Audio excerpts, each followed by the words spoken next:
رانا صاحب یہ مجھے بتائیں جس کے پاس جو جو جواب بنے گا وہ دے دے گا. یہ بتائیں مجھے کہ آپ نے یہ بات تو کی، یہ بتائیں کہ آیا یہ سیاستدانوں جو ہیں، یہ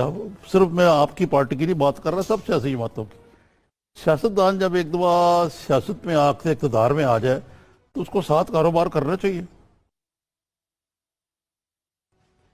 دیکھیں جی، کاروبار تو اقتدار میں آ کے رسول پاک صلی اللہ علیہ وسلم نے بھی کیا ہے، اور کاروبار جو ہے وہ اس سے کسی صورت منع نہیں کیا گیا، بلکہ ہمارے بہت درخشندہ مثالیں مسلمان حکمرانوں کی موجود ہیں